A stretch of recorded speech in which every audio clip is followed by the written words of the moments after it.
And welcome back to final segment here on this edition of Home Track Heroes. Action from Evergreen Speedway.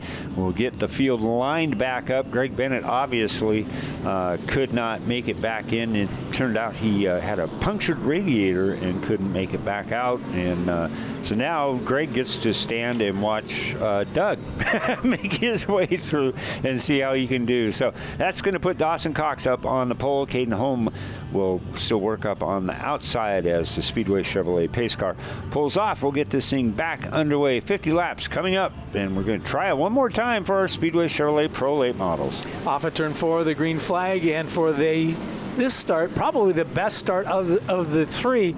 Holm in that 9 car getting a good jump the first 2 times, this time side by side with Dawson Cox as they head on down into turn number 3. Let's see if we can get a lap in the books and get this thing underway. All right, this segment is brought to you by Tire Pros. Proud to welcome Tire Pros as our new sponsor here at Evergreen Speedway, and they are the official tire dealer of Evergreen Speedway. Tire Pros is your one-stop tire retailer where honesty is the best policy, and they have a hassle-free guarantee. Tire Pros has all the national brands and offers a nationwide warranty on your tires. Check them out at tirepros.com. All right, look at this side by side with Caden Holm and Dawson Cox in the 7D. Name a Lang all the way up into the 3rd spot. This is part of this youth movement we were talking about earlier in the year. Look at that. Yeah. You got Holm and Cox, 2 of the youngest kids out there doing it side by side. And of course, in that number 3 spot, a guy who's been doing it a long time, very, very experienced. Name a Lang just riding around in that 3rd spot. But Holm, Dawson Cox, kids like that, when you get into the 12 car, Fitzpatrick, and people like that, they're the future of this sport here at Evergreen Speedway. They are, and you got to count Haley Constance in on that one as well, because boy, she has really made a lot of strides in that program in the number 78 Joe's Racing Products machine, and still a great battle up front. Dawson with a bit of an advantage of taking it down into 9K car of Caden Holm, working really good. Probably might want to get a little bit better run off the top of turn number 2 that time, but boy, he is doing an impressive job hanging in there with Name a Lang all over the back end of the 7. And if we could get a shot into the pit area, I bet you we'd find Greg Bennett pacing back and forth as he watches his son Doug. Racing is way easier to handle, to take care of, to control the nerves than watching a brother, a son, your daughter race. So I'm betting that right now the radiator is the least of Greg Bennett's concern. Boy, Caden Holm got uncomfortably close with his right rear quarter panel up against the fence there as they came across the start-finish line on that great camera shot down on the top of the fence there, but they still looking good now. Dawson Cox still maintaining that slim lead. 18 of Name a Lang working on the inside of Caden Holm. Thomas Stanford holding up strong in that bottom on the number 19 car. So there they come now out of turn number 4. 8 down now, make it 9 laps with 41 to go. See, the question I think for 2022 is not if Thomas Stanford wins the main event, but how many main events does Thomas Stanford win? You can see him right there diving down on the inside of turn 3, trying to make a move, smartly backing out of that thing, living to race it again, and here we come. He's on the inside right now, doing a great job. He's inside at home, moving up into that number 3 spot, nice and clean. Great teacher there. I mean, that's a great race team, but having the Tanner family in your corner, nothing but good. Yeah, a lot of experience there. Look at Name a Lang taking a look down on the inside now here on lap number 11 as Dawson Cox going to try and keep it competitive there up on the outside line as they go into turn number 3. Thomas Stanford still looking good in that 3rd spot with Caden Holm about 2 car lengths back. But the fun is all happening up front between Lang in the 18 and Cox in the 7. Right now, Name a Lang, and of course, he's driving the car driven by his son last year, won the championship, his son at the University of Washington, turning out the quarterback. Yep. So Tyson doing a great job. Tyson Lang at the University of Washington. And the only thing that's going to keep Name a Lang from continuing to win races here at Evergreen Speedway is probably retirement. Yeah, and I don't think that's on the horizon right now, but I don't doing a great job. It's Lang, Dawson Cox, Thomas Stanford in that number 3 spot as they're starting to pull away from the 4th position. Good shot of Chad Fitzpatrick on the inside. Wyatt Gardner, who's been working that number 3 car for the past couple of seasons here in our Speedway Chevrolet Pro Late Model, is started to work up on the outside. He'll tuck back in behind Chad Fitzpatrick in his familiar orange number 12 there, currently in spot number 5. One night, I think one of the highlights of the year was when Chad won the 250-lap main events that we had one night out here, and it was amazing night for that team, and they have been struggling to get back up there. But boy, there's a bunch of you talked about how good of a crew he's got, and so loyal to that car and that team and that family, and it's really been fun to watch him grow. Well, and we've seen, we talk about youth movement. I mean, Wyatt Gardner, just 20 years old, so he's not exactly very long in the tooth. And I think that's a race team that's maybe a piece away, maybe a person away, or whatever it is, from being a real contender. I've seen this year some flashes of really good racing out of that 3 car, and I bet they'll work really, really hard on it the winter, and they'll be even stronger next year. Yeah, and I think what's also cool about that number 3 team, they've got a great group of people behind him. Wyatt's got a ton of support. His family, from top to bottom, helps him out every way that they possibly can. As you see a good shot of Rob Dees there working down the bottom of turns 1 and 2 with Haley Constance right behind him. But I'm glad we're kind of showing these cars because, they may not run up front, but they're so important to this division. And they even if they have a really good, strong finish, it kind of, the points are what they are. But you can't do it without having teams like the 3 of Wyatt Gardner, the 91 of Rob Dees, and especially the 78 of Haley Constance, who was really impressive when it was showdown weekend. That girl did a great job. And, watching that 91 car early in the year, it was evil at times. It really was. Evil. And right now, you can watch that thing down the straightaway, on the white line, everything else. And Dee's doing a really, really good job. And that's part of that, finding what you need and getting that feel. One of the hardest things is you don't know what it's supposed to feel like. You don't know what's good. Mm-hmm. So if you don't know what's good, how do you come in and tell your crew, look, we got to fix that? And guess what? Yeah. I put the kiss of death on the 91 of Dees as it gets a little bit of not turned that thing around there, but just kept it green, and away we keep going. Well, Rob, Tom owes you one. That's all I'm going to tell you. I know. That was a Steve Moreland move right there. Yeah. Say something nice. That was my year last year. And this year. So responsible for causing people to go around. All right, name a lane here as we are going to come up at the halfway point for our Speedway Chevrolet Pro Late Model main event on a really nice Saturday night out here in Monroe, Washington. They had you see those mobile mini connexes that are down below there. The night prior to this, they had the Nitro Circus, and 10,000 people packed into this place. It was just amazing, some of the pictures that I saw, and they did such a incredible job of getting the place cleaned up. They were all on the infield there, so hats off to the crew of Evergreen Speedway for getting this place race ready. Nobody had a complaint at all. Well, and you know what? It proves just how much race fans missed our sport last year in 2020, when everybody was locked out and the grandstands were empty, and let's hope we get this thing knocked back down again.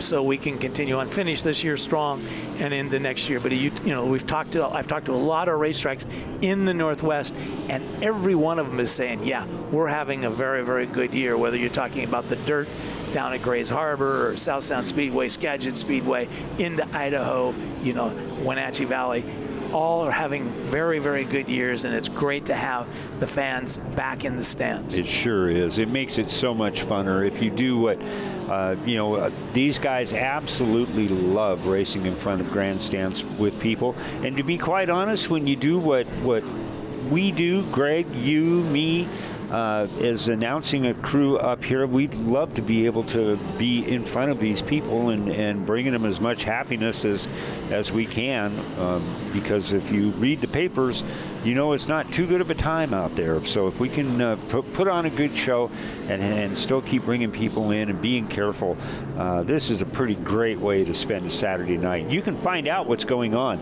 every Saturday night out here, and especially with the fair coming up on evergreenspeedway.com. All the information you need, you can find there. What's remaining for the rest of the schedule. Like Tom mentioned at the start of the show, we've got a lot of good nights coming up ahead. Championship nights coming up, and a couple of big figure 8 shows still on the schedule. Well, and you know, there are a lot of classes that run at Evergreen Speedway, and some of them take a lot of equipment and a lot of money. Some of them a little bit less equipment, and some, you know, great starting spots. So if you or you have a son or a daughter that might be interested in getting involved here at Evergreen Speedway, reach out to the Speedway, and they'll give you some names of some people to talk to. They'll help you do that. You know, you'll learn to ask the right questions, and you don't have to be a genius at working on cars to learn this sport. You start, you know, there's people like one of our favorites, Kelly Mann, who, you know, didn't know what stagger, I think, even meant on a race car in terms of tires, and went on to be extremely successful, not only in the street stock division, but in the late model division and then touring division and stuff like that. But there was a guy who grew in the sport, and so don't come in, you're thinking you have to have a, you know, 8-foot long toolbox and a 35-foot, you know, trailer and everything else to make this happen. Some of the people that are having the most fun don't have that stuff. And right now we see Stanford all over Dawson Cox, working and now on the inside. Cox holding that outside groove, trying to, you know, motor up just a little bit more on the outside, but Stanford doing a great job of chasing down Dawson Cox. I've been watching Thomas just kind of inch by inch by inch, and look at this move down on the bottom. Dawson Cox up on the outside, Thomas Stanford down on the inside. That gets the poor man's traction control as he dipped the left side off on the bottom of the track to get some rotation into that thing. But man, what a great battle with 12 laps to go. Dawson Cox hanging on to second. But you know, Tom, your comments that you made, Dawson Cox is the perfect example of that. Start him off in a Hornet, start him off. If they would have had youth Hornets, they probably would have thrown him in there too, and just got up to the top of his every division he's been in, but still hanging on with Thomas Stanford, putting all kinds of pressure on him. Meanwhile, the 18 of Mann Lang just off on a different zip code as he is working it. But this race here for second spot is just a classic. Kind of interesting to watch this from my standpoint. Stanford, there for a few laps, was very, very good off turn 4, having a difficult time getting off turn 2. Then the last lap, he was better off 2 than he was off 4. So that's part of it. And some of that is a learning curve that he's going through, trying to figure out how to make this thing happen. And Cox with just a little bit more experience. But you see right there, Stanford trying every trick in the book. And, you know, he'll figure out how to get more comfortable and maybe possibly make that pass on the outside instead of catfishing, as they say, on the bottom of the racetrack. Boy, he really had to back out of it there. He lifted Dawson up a little bit as they were just coming into the hard part of turn number 4. Good job by Thomas to back out of it, let Dawson get his car settled back down and continue on. We'll have 7 laps to go as Mann Lang, like I said, just not even in the picture. But this race for second is just so good between Dawson Cox. And look at this, Dawson a little bit wide as he's been all race long coming out of turn number 4, but still gets a good rotation and really cut that corner off nice out of turn number 2. Cox at 21 years of age, and Thomas, you know, Stanford at 20 years of age. So these kids have a long future in this sport, and they're going to do this more than once, you know, as we go through the remainder of this year and into next year.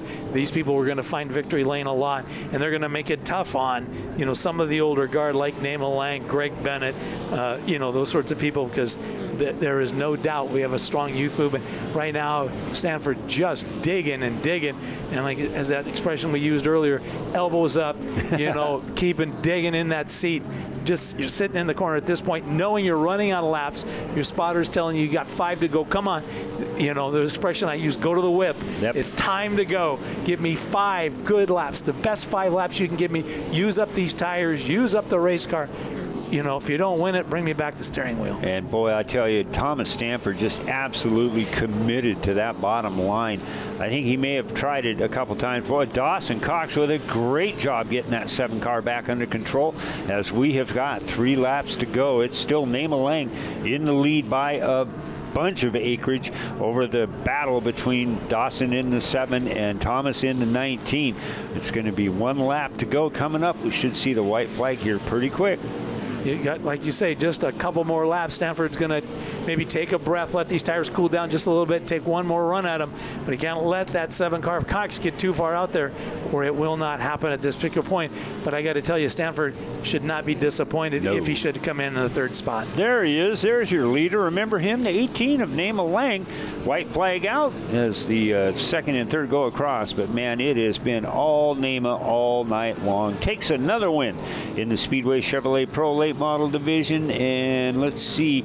Here comes the battle, and it's going to go to Dawson Cox. Thomas Stanford with a bit of smoke coming out, which looks like the right front.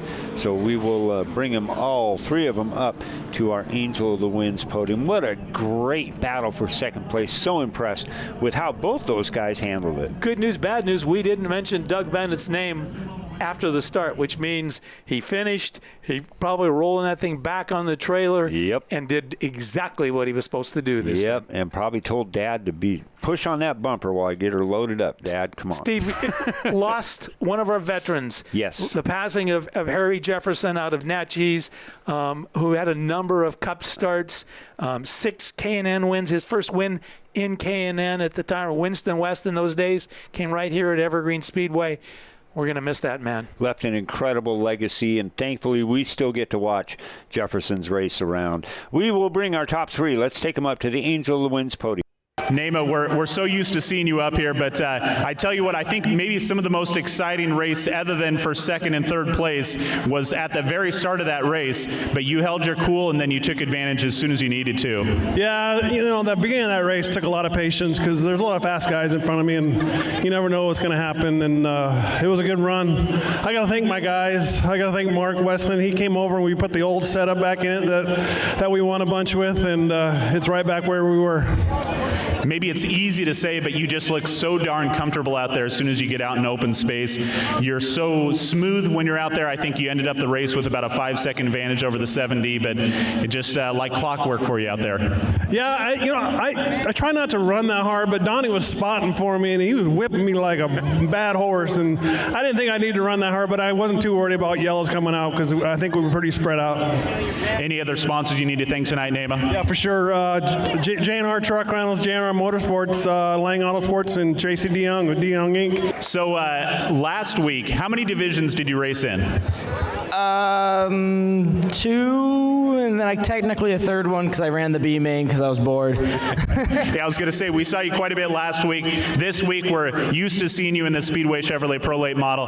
Fantastic battle between you and Thomas for that 2nd spot. You prevailed tonight. Yeah, I had a big old grin on my face the entire time. I was having a blast. Nema just ran away from me. He was on rails tonight. I kept up, and I'm pretty sure I wore all my stuff out trying to keep up. And then, me and Thomas, it felt like 20 laps. I don't know how long it was, but it felt like a long time, and I had a blast.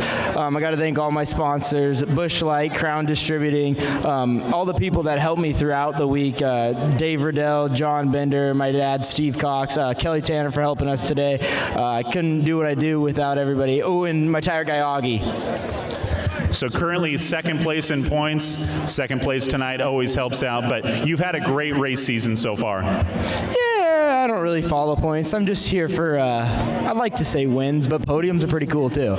Might have been one of the most exciting battles. Unfortunately, it was for 2nd place tonight, but you had one heck of a battle tonight with you and the 7D of Dawson Cox. Yeah, I was catching him there at the end, obviously, and we were just too tight on entry, and he was kind of the same deal, so he was entering high, and the car wasn't working how I wanted it to, but I was good hard racing. It was nice banging doors. I'm glad glad I didn't take any of us out, but we've definitely got a little work to do fixing body panels. But I'm glad I could get the APC hood up here on the podium, APC night. I also got to thank Easy Street Asphalt, Frost Livestock, Hager Motorsports, Tony, my buddy Tony's here tonight, and it's a great start to the late model career. I'm happy. So you said great start to your late model career. First time up on the podium for you? No, we were on the podium at the last race too, so this is 2 third places in a row. I'd like to improve on that, but we're working on it. I got a great team behind me. My dad, he's amazing. My wife, she's amazing. The rest of the guys, I mean, they work so hard and they're good at what they do, so we'll get there. And thank you very much, Greg Pyland. Great job all season long. We've got a lot of season left, though, even though we have been talking about it winding down, like we talked about a couple times during this show. Get on to evergreenspeedway.com and find out, especially with the return of the Evergreen State Fair. Monster trucks coming up. In fact, that's going to be on our next show here on Home Track Heroes. We'll have sprint cars coming up on Labor Day weekend, or Granite Sprint Series. Always on a phenomenal demo derby, fireworks show, bus race, and all sorts of stuff. Get on to evergreenspeedway.com. Follow Tom's advice. Get a combo ticket. Yep. And come on out. See what's up. Yeah, if you want to see things blown up, wrecked, turned upside down, make sure you come to the demolition derby on Labor Day weekend. And it's always a packed house. It's a great deal. We drove in through the fairgrounds, and they were setting up food booths and all kinds of things going on right now. So you're right. It's getting close to the end. We touched very briefly on the passing of Harry Jefferson, and he and his brother George won races everywhere in the Pacific Northwest. Back in the old NASCAR sportsman days, they were the team to beat, winning 25 races in a season at Yakima running here. As I mentioned, made a number of Cup starts, had 6 K&N, Winston West, whatever you want to call wins. First one coming here. He had a weekend, Steve, where he won Saturday night, I believe it was in Tri-Cities, and they took the K&N down to Portland on Sunday, and he picked up the win there. That guy was the best, and we're going to miss him. And, of course, the Jefferson kids are still at it, so they're still going to see a Jefferson. Amazing legacy. We are just about out of time for this edition of Home Track Heroes. Thank you so much for your support. Thanks for the nice words when we run into you in the pits, and we really look forward to seeing you. Check out the sponsors. You'll see them going by. Home Track Heroes here on CW11. Thanks for watching Evergreen Speedway's Home Track Heroes on CW11. Join us next week for more great racing from Evergreen Speedway.